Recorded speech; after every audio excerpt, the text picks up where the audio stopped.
आइए आज हम स्टडी करेंगे जीव जगत में विविधता।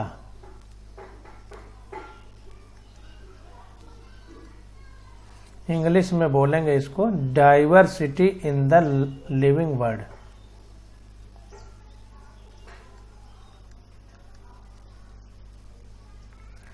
यदि आप अपने आसपास देखें तो आप जीवों की बहुत सी किस्में देखेंगे। ये किस्में गमले में उगने वाले पौधे, कीट, पक्षी, पालतू अथवा अन्य प्राणी व पौधे हो सकती हैं। बहुत से ऐसे जीव भी होते हैं जिन्हें आप आंखों की सहायता से नहीं देख सकते, लेकिन आपके आसपास ही हैं। यदि आप अपने अवलोकन के क्षेत्र को बढ़ाते हैं तो आपको विविधता की एक बहुत बड़ी श्रृंखला दिखाई पड़ेगी। स्पष्टता यदि आप किसी सघन वन में जाएं, सघन का मतलब घने, वन का मतलब जहां बहुत ज़्यादा पेड़ पौधे हों, तो आपको जीवों की बहुत बड़ी संख्या तथा इनकी कई किस्में दिखाई पड़ेंगी। प्रत्येक प्रकार के पौधे, जंतु अथवा जीव जो आप देखते हैं किसी एक जात यानी स्पीसीज का प्रतीक है। तो इसमें देखिए यहाँ पर लिखा हुआ है कि प्रत्येक प्रकार के पौधे, जंतु अथवा जीव जो आप देख रहे हैं किसी एक जात यानी स्पीसीज का प्रतीक है। तो जात यानी स्पीसीज को हमें समझना है कि क्या होती है, आगे बहुत विस्तार में हम पढ़ेंगे। अब तक की ज्ञान तथा वर्णित स्पीसीज की संख्या लगभग 1.7 मिलियन से लेकर के 1.8 मिलियन तक हो सकती है। हम इसे जैविक विविधता अथवा पृथ्वी पर स्थित जीवों की संख्या तथा प्रकार कहते हैं। हमें यह स्मरण रखना चाहिए कि जैसे जैसे हम नए तथा यहाँ तक कि पुराने क्षेत्रों की खोज करते हैं, हमें नए नए जीवों का पता लगता रहता है। मतलब इतना खोज होने के बावजूद भी नए नए जीव पता लगते रहते हैं। जैसा कि ऊपर बताया गया है कि विश्व में कई मिलियन पौधे तथा प्राणी हैं। हम पौधों तथा प्राणियों को उनके स्थानीय नाम से जानते हैं। जैसे कोई पेड़ है, हमारे गांव में कुछ दूसरा बोला जा रहा है, तो आपके गांव में हो सकता है उसका कोई दूसरा नाम हो। इसे स्थानीय नाम कहते हैं, मतलब स्थान विशेष में नाम बदल जाए। ये स्थानीय नाम एक ही देश के विभिन्न स्थान के अनुसार बदलते रहते हैं। यदि हमने कोई ऐसी विधि नहीं निकाली जिससे के द्वारा हम किसी विधि जीव के विषय में चर्चा कर सकें, तो शायद इससे भ्रमकारी स्थिति पैदा हो जाती है। कहने का मतलब ये है कि हमारे गांव में उसका दूसरा नाम है, आपके गांव में कोई दूसरा नाम है, कहीं दूसरी जगह उसका दूसरा नाम है। तो अगर हम एक अपने यहाँ किसी नाम से पुकारेंगे तो आपको नहीं पता चलेगा कि ये वही पौधा है जो हमारे यहाँ।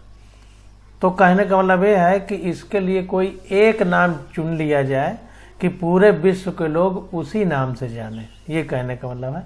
तो भ्रम की स्थिति कभी पैदा नहीं होगी, सब लोग जान जाए कि इस पौधे की बात हो रही है। प्रत्येक जीव का एक मानक नाम होता है जिससे वह उसी नाम से सारे विश्व में जाना जाता है। इस प्रक्रिया को नाम पद्धति कहते हैं। इसको ध्यान दीजिए।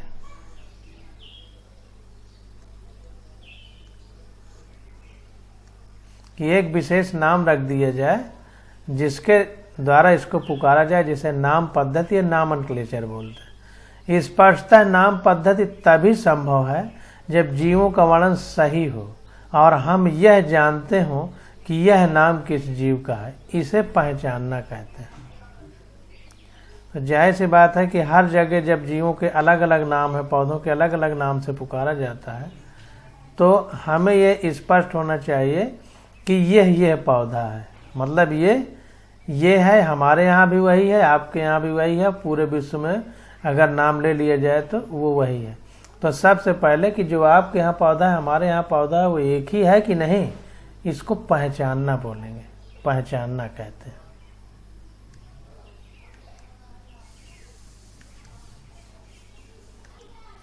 नाम पद्धति को इंग्लिश में नामनक्लेचर बोलेंगे और पहचानना को आइडेंटिफिकेशन बोलेंगे। तो इन शब्दों को ध्यान देना।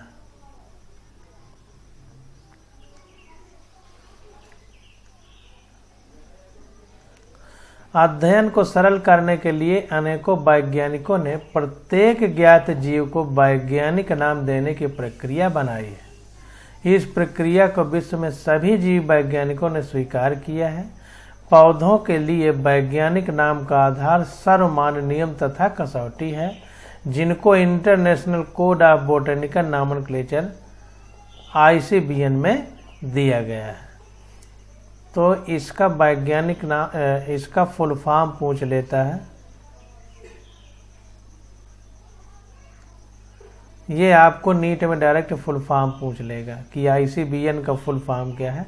तो international code of botanical nomenclature ICBN का फुल नाम। तो कहने का मतलब ये है कि एक इंटरनेशनल कोई कमेटी बनाई गई जिसमें नाम रखने के बारे में विचार किया गया, सारे वैज्ञानिक इकट्ठा हुए। आप पूछ सकते हैं कि प्राणियों का नामकरण कैसे किया जाता है। प्राणी वर्गिक विदों यानी प्राणियों का जो क्लासिफिकेशन करते हैं, विशेष वर्ग में रखते हैं, तो प्राणी वर्गिकी विदों ने international code of zoological nomenclature बनाया। इसको भी ध्यान दीजिए।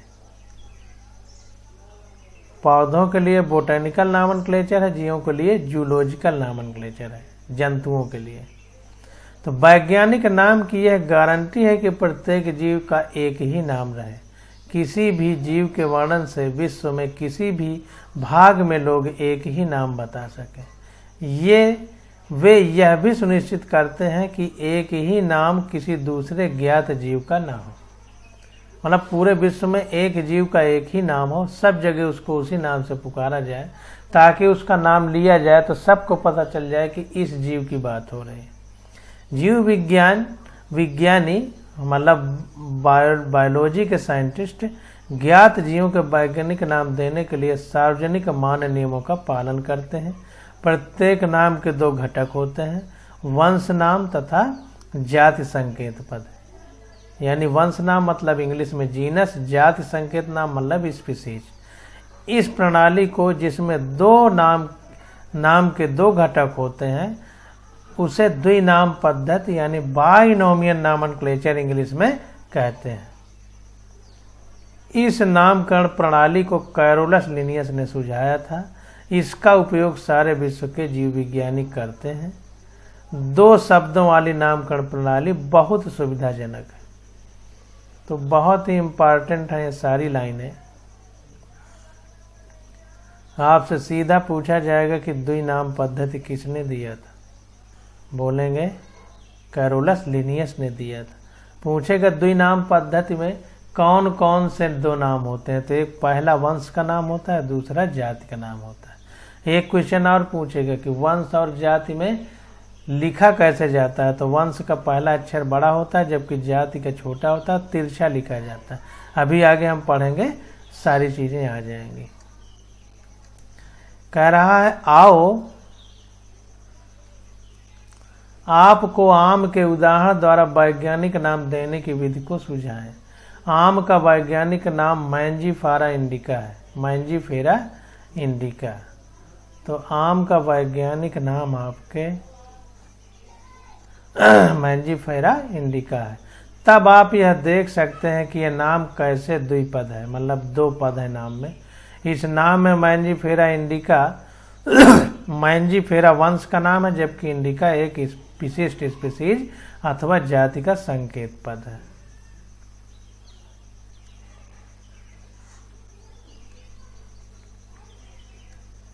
नाम पद्धति के अन्य सार्वजनिक नियम निम्नलिखित है।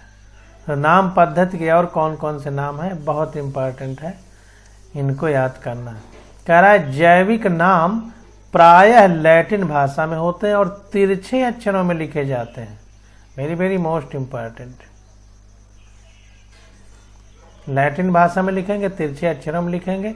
इनका उद्भव चाहे कहीं से भी हुआ हो, इन्हें लैटिनीकरण अथवा इन्हें लैटिन भाषा का व्युत्पन्न समझा जाता है। चाहे जिस भाषा से उत्पन्न हो, लेकिन लैटिन भाषा का व्युत्पन्न माना जाता है, मतलब उसी से उत्पन्न हुआ। जैविक नाम में पहला शब्द वंश होता है, जबकि दूसरा शब्द जाति संकेत पद होता है।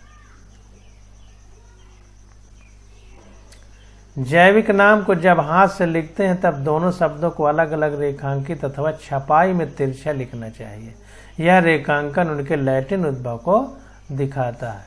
तो कहने का मतलब ये है कि अगर हम जो है कोई नाम लिख रहे हैं, अगर हाथ से लिख रहे हैं तो उसमें अंडरलाइन करते जाएं, और अगर छपाई है, मान लीजिए प्रिंटिंग है, तो उसको तिरछे अक्षर में लिखते हैं। तिरछा लिखने का मतलब ये होता है कि लैटिन उद्भव को ये दिखाता है कि जो लैटिन भाषा है उस लैटिन भाषा से इसका उद्भव हुआ।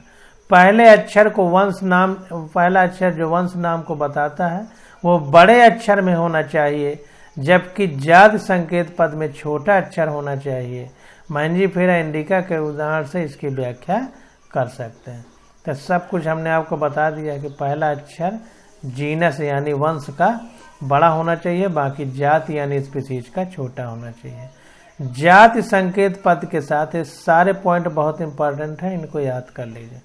जाति संकेत पद के बाद अर्थात जैविक नाम के अंत में लेखक का नाम लिखते हैं। वेरी वेरी मोस्ट इम्पॉर्टेंट कि जाति पद जब लिख लेंगे तो कौन सा राइटर है उसका नाम लिखते हैं, और इसे संक्षेप में लिखा जाता है। उदाहरण मैंजीफेरा इंडिका लिन, ब्रैकेट में लिन, और यल भी लिन का बड़ा होगा।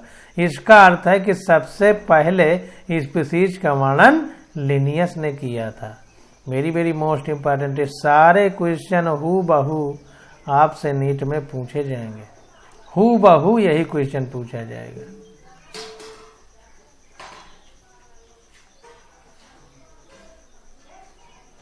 आगे देखते हैं। यद्यपि सभी जीवों का अध्ययन करना लगभग असंभव है, इसलिए ऐसी युक्ति बनाने की आवश्यकता है जो इसे संभव कर सके। इस प्रक्रिया को वर्गीकरण कहते हैं, यानी क्लासिफिकेशन। जैसे मेडिकल स्टोर में आप जाएंगे तो अगर दवा इधर उधर पड़ी हो तो मेडिकल स्टोर वाला आपको ढूंढ के नहीं दे सकता है, तो ये क्या करता है कि पूरे कमरे में लकड़ी के छोटे छोटे बॉक्स बना लेता है, उस बॉक्स में लिख देता है कि इसमें ये दवा रखी हुई है, और तुरंत उठा के आपको वही दवा दे देता है। इसी तरह से कह रहा है कि जीवों की संख्या बहुत है, पूरे का अध्ययन कर पाना असंभव है। तो हम क्या करेंगे, एक वर्गीकरण का मतलब वर्गाकार कक्ष बनाएंगे एक पेपर में, और उसमें एक जीव का नाम लिख देंगे, और उसी से मिलते जुलते सारे जीव होंगे, उनके लक्षण भी लगभग मिलते जुलते होंगे। तो इसको कह रहा है कि वर्गीकरण इसे कहते हैं, इंग्लिश में क्लासिफिकेशन कहेंगे। वर्गीकरण वो प्रक्रिया है जिसमें कुछ सरलता से दृश्य गुणों के आधार पर सुविधाजनक वर्ग में वर्गीकृत किया जा सके। दृश्य गुणों के आधार पर, इसको ध्यान दीजिए।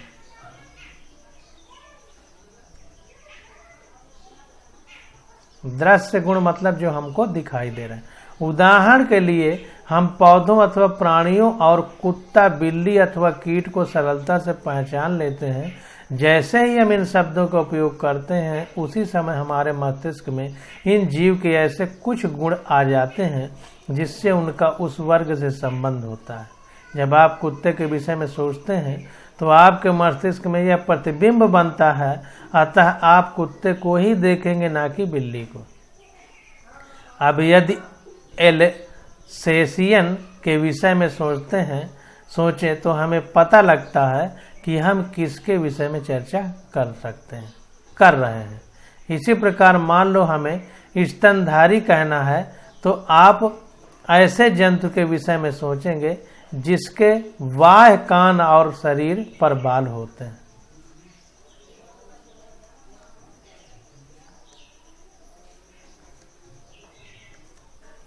अब यहाँ पर देखिए एक एल्सेशियन वर्ड आया है। तो एल्सेशियन का मतलब है कि जो देसी कुत्ते हैं, इनके अलावा जो एक शेफर्ड डॉग होता है, शेफर्ड कुत्ता होता है, तो उस वैरायटी के कुत्ते जो आप देखे होंगे कि शहर में घरों में रहते हैं, छोटे कद के होते हैं, इन कुत्तों से अलग होते हैं, उनकी बात कह रहा है। तो वही कह रहा है कि यदि एल्सेशियन के विषय में सोचे तो हमें पता लगता है कि हम किसके विषय में चर्चा कर रहे हैं। इसी प्रकार मान लो हमें स्तनधारी कहना है, तो आप ऐसे जंतु के विषय में सोचेंगे जिसके बाह्य, कान और शरीर पर बाल होते हैं। तो स्तनधारी का मतलब जिसके शरीर पर बाहर कान हो और बाल होते हैं। आगे हम लोग और डिटेल में पढ़ेंगे। इसी प्रकार पौधों में यदि हम गेहूं के विषय में चर्चा करें तो हमारे मस्तिष्क में गेहूं का पौधा आ जाएगा। इसलिए ये सभी कुत्ता, बिल्ली, स्तनधारी, गेहूं, चावल, पौधे, जंतु आदि सुविधाजनक वर्ग हैं जिनका उपयोग हम पढ़ने में करेंगे। इन वर्गों की वैज्ञानिक शब्दावली टेक्सा है। तो वैज्ञानिक शब्दावली में इनको क्या कहेंगे? टेक्सा कहेंगे।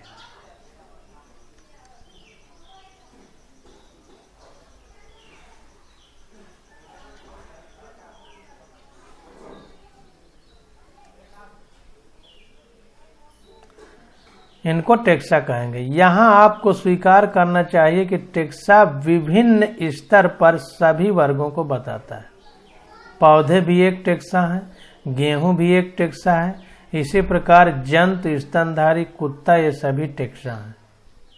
लेकिन क्या आप जानते हैं कि कुत्ता एक स्तनधारी और स्तनधारी प्राणी है, मतलब एक स्तनधारी प्राणी है। इसलिए प्राणी स्तनधारी तथा कुत्ता विभिन्न स्तरों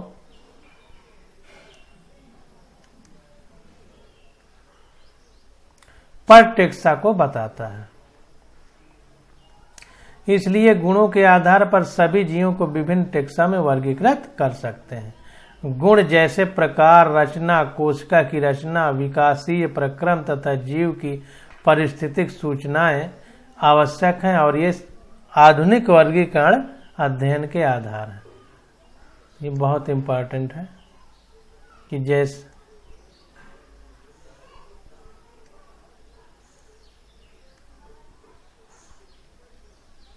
वर्गीकरण के आधार क्या है? रचना, कोशिका की रचना, विकासीय प्रक्रम तथा जीव की पारिस्थितिक सूचनाएं आवश्यक हैं और ये आधुनिक वर्गीकरण अध्ययन के आधार हैं।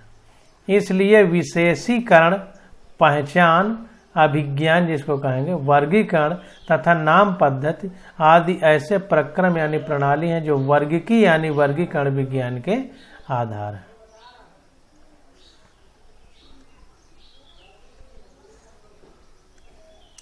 वर्गीकी कोई नई नहीं है। मानव सदैव विभिन्न प्रकार के जीवों के विषय में अधिकाधिक जानने का प्रयत्न करता रहा है, विशेष रूप से उनके विषय में जो उनके लिए अधिक उपयोगी है।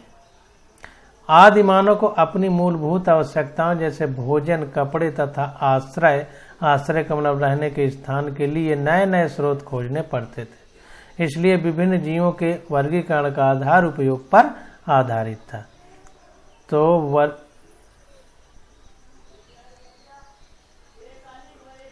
वर्गीकरण का आधार उपयोग पर आधारित है, यूजेज पर। ध्यान दीजिएगा इसको। काफी समय से मानव विभिन्न प्रकार के जीवों के विषय में जानने और उनकी विविधता सहित उनके संबंध में रुचि लेता रहा। अध्ययन की शाखा को वर्गीकरण पद्धति या सिस्टमेटिक्स कहते हैं। तो सिस्टमेटिक्स मतलब सिस्टम से सारे जीवों को रखना, सिस्टमेटिक्स है या वर्गीकरण। सिस्टमेटिक्स शब्द लैटिन शब्द सिस्टेमा से आया है जिसका अर्थ है जीवों की नियमित व्यवस्था। सिस्टमेटिक्स का मतलब ये नियमित। लिनियस ने अपने पब्लिकेशन का टाइटल सिस्टेमा नेचुरी बना।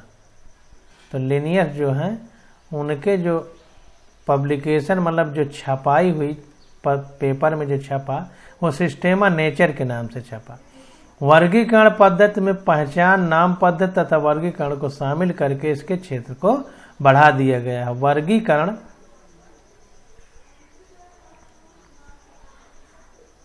वर्गीकरण पद्धति में जीवों के विकासीय संबंध का भी ध्यान रखा गया है। तो इनके विकासीय संबंध का भी ध्यान रखा गया वर्गीकरण में। यहाँ भी देखिए बताया जा चुका है विकासीय प्रक्रम। कोशिका की रचना, प्रकार, रचना, कोशिका की रचना मतलब ये रचना भर है तो इसका मतलब शरीर की रचना। विकासीय प्रक्रम मतलब इवोल्यूशन कैसे हो रहा है। जीव की पारिस्थितिक सूचनाएं मतलब किस परिस्थिति में वो रह रहा है, ये सब।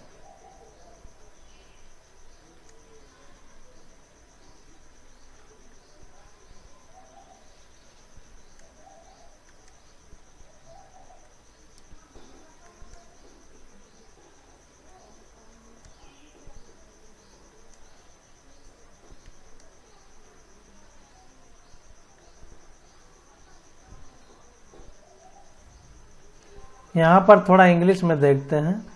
Since it is nearly impossible to study all the living organism, मतलब हमें ये संभव नहीं कि पूरे जीवों का अध्ययन कर सके। It is necessary to devise some means to make this possible, इसलिए इसको जो है एक डिवाइड करना पड़ेगा कि मतलब एक ही जीव का हम अध्ययन करें तो उसी से मिलते जुलते सारे जीवों का अध्ययन हो जाए। This process is called classification, इसी को वर्गीकरण कहते हैं। अब देखिए टेक्सा समझ लीजिए। व्हीट राइस, जैसे cat, mammal, wheat rice, plant, animal etcetera, मतलब इत्यादि, are convenience category we use to study organism, इन सबको यूज करते हैं स्टडी के लिए ऑर्गेनिज्म के, जीव के। The scientific term for these categories taxa, तो इस कैटेगरी का जो साइंटिफिक नेम है उसी को टेक्सा कहते हैं। अब देखिए, hence based on characteristic all living organism can be classified into different taxa, तो इसी प्रकार से जब क्लासिफिकेशन करते हैं तो जितने जीवित जीव हैं उनको डिफरेंट टेक्सा में रखा जाता है, और इसी क्लासिफिकेशन को टेक्सोनॉमी बोलते हैं। सिस्टमेटिक से समझ लीजिए। Humans being were since long not only increased in knowing more about different kinds of organisms and their diversities, मतलब उनकी विभिन्नता और जीवों की विभिन्नता और विभिन्न प्रकार के बारे में ह्यूमन मीन्स आदमी पूरी तरह से नहीं जान सकता, बट आल्सो भी रिलेशनशिप अमंग देम, और उनके रिलेशनशिप के बारे में। This branch of study was referred to as systematics, तो उनको सिस्टमेटिक ढंग से जीवों को रखा जाए ताकि हम सारे जीवों को स्टडी कर सके, तो उसी को सिस्टमेटिक्स कहते हैं। अब अगला है टेक्सोनॉमिक कैटेगरी, वर्ग की संवर्ग, यानी टेक्सोनॉमिक कैटेगरी, मतलब टेक्सा में जैसे गेहूं, चावल, मक्का, ज्वार, बाजरा, इनको बताया था कि टेक्सा में रखा गया है, तो किस किस कैटेगरी में रखा गया है वही टेक्सोनॉमिक कैटेगरी या वर्ग की संवर्ग है। तो इसको देखते हैं।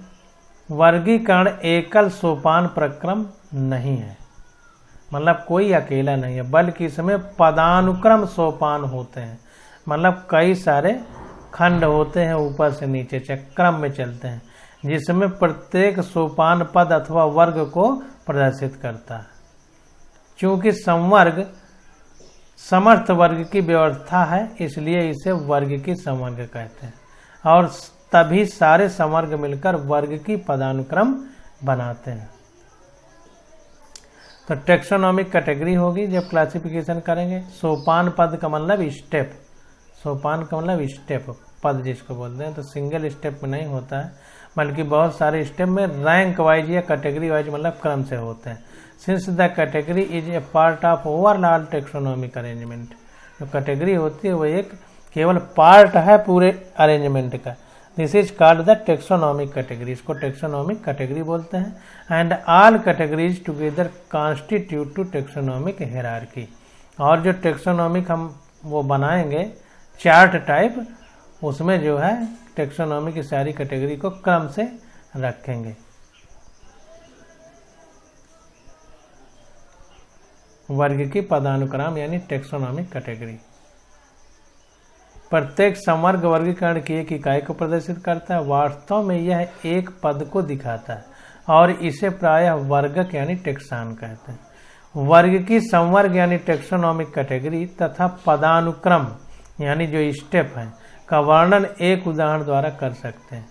जैसे क्या उदाहरण है? कीट जीवों के एक वर्ग को दर्शाता है जिसमें एक समान गुण जैसे 3 जोड़ी संधिपाद यानी टांगे होती हैं।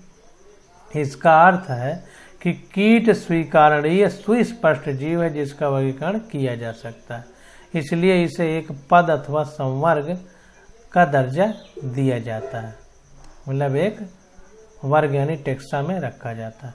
क्या आप ऐसे किसी जीवों के अन्य वर्ग का नाम बता सकते हैं? तो अब देखिए कीट के बारे में थोड़ा सा समझ लीजिए कि कीट जो होता है उसके गुण क्या है? 3 जोड़ी संधिपाद होते हैं। एक समान गुण जैसे 3 जोड़ी संधिपाद, मतलब जो टांगे होती हैं वो 6 होती हैं, 3 जोड़ी होती हैं। ये पहचान है कीट की। स्मरण रहे कि वर्ग संवर्ग को दिखाता है।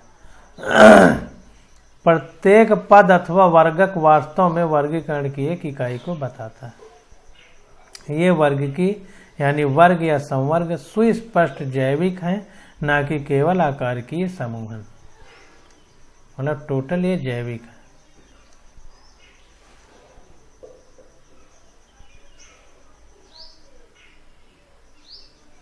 सभी ज्ञात जीवों के वर्ग की अध्ययन से सामान्य संवर्ग जैसे जगत यानी किंगडम, संघ यानी फाइलम तथा भाग अथवा भाग पौधों के लिए वर्ग क्लास जो है, गण भाग मतलब ऑर्डर जो है, इसको इंग्लिश में ऑर्डर बोलेंगे पौधों के लिए, और क्लास जो है वर्ग क्लास, गण ऑर्डर, गण को ऑर्डर कहेंगे, कुल को फैमिली बोलेंगे इंग्लिश में, वंश को इंग्लिश में जीनस बोलेंगे तथा जाति को स्पीशीज का विकास हुआ है। तो कुल मिलाकर के ये क्रम चलेगा, ऐसे लिखा जाएगा। आगे हम डिटेल में जब पढ़ेंगे तो और अच्छे से समझ में आएगा, अभी नाम ही काफ़ी है। पौधों तथा प्राणियों दोनों में स्पीशीज सबसे निचले संवर्ग में आती है। Very very most important, species जो है सबसे निचले संवर्ग में आती है। इसीलिए नीट में क्वेश्चन पूछ लेता है कि वर्गीकरण की सबसे आधारभूत इकाई क्या है? तो स्पीशीज है। अब आप यह प्रश्न पूछ सकते हैं कि किसी जीव को विभिन्न संवर्गों में कैसे रखते हैं। इसके लिए मूलभूत आवश्यकता व्यष्टि